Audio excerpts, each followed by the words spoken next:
Mason here, listening to the beautiful birds. I just finished this Labrinth. I'm gonna take these shoes, throw them over there for now, okay? Yeah, who cares? They're over $100 Tory Burch sandals, right? That's not what really matters. So when I first arrived here, I did not recognize, like, I was just in total sensory overload. I didn't even know what this is, and I just, ran across it just mindlessly, essentially. And that's also a huge lesson of today, and a huge lesson in my life and growth period is about mindfulness. Now, I actually did just order a book called Mindfulness for Dummies, basically, or it might even be The Complete Idiot's Guide. I do tend to love those books. I think they're very helpful.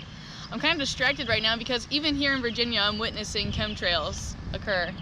And the way that you can tell the difference between those is because a contrail, when you exhale, it evaporates, right? Chemtrails, they stay. Boo. Well, on to more positive things. So this Labrinth is really awesome. As a matter of fact, let me ask my buddy to hand me the pamphlet real quick so I have all the right requirements here, okay?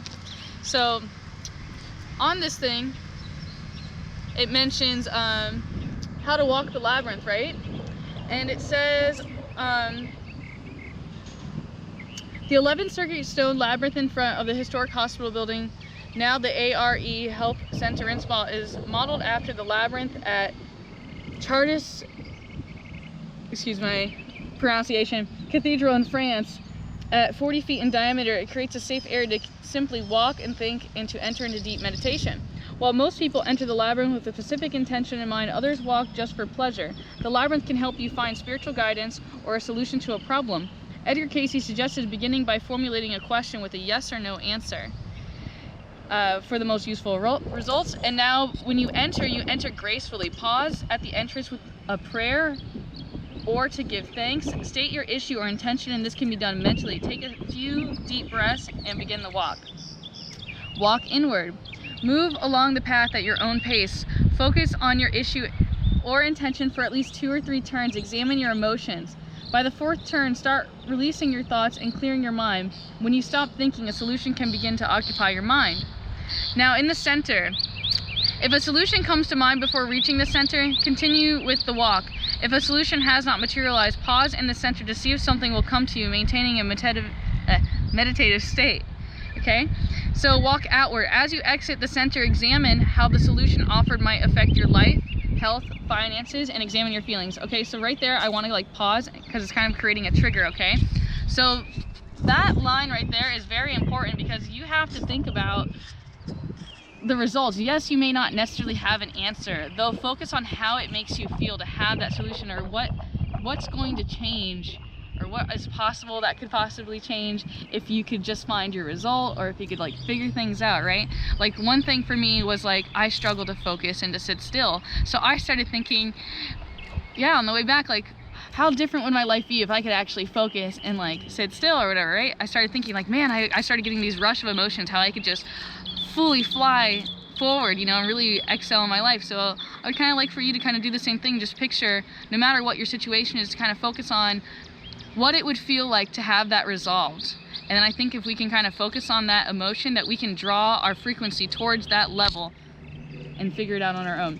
So now the end is to end gracefully. When you reach the end, turn and give thanks, as you saw I have done. And do not be discouraged if a solution did not come evident. Be diligent with your thoughts during the next few days. The solution may appear. I don't know, I found that pretty awesome. I'd like to kind of take you in here one last time and just take a look at the dolphins themselves. It's representing a yin-yang.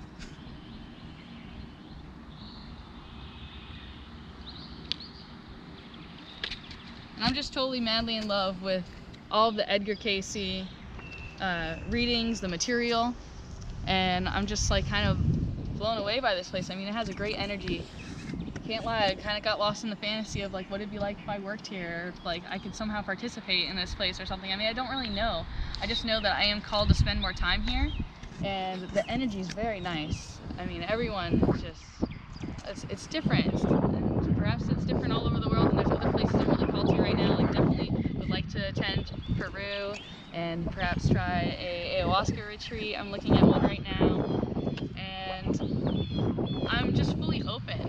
I'm really open. I'm open to all kinds of new experiences I've never had before, and I've been breaking my comfort zone a lot, okay? So my buddy used his GoPro to film an experience, so I'm not sure how soon that's going to get to you, but in the video I state how a girl comes down that I basically give her a reading to. I saw her in the cafe and just like everything like hit me like a ton of bricks. Like I just knew she was a starseed. I knew she had to know about the Akashic records, and she's here at the ARE, so I was like, I have to tell her. And I just so happened to be given a business card of a girl that does Akashic record readings, and I knew it wasn't meant for me.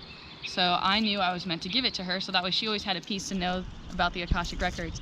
So I did that in the most awkwardest way, of course, and just, it felt kind of great to accomplish that. Well, I gotta get out of here. I love you.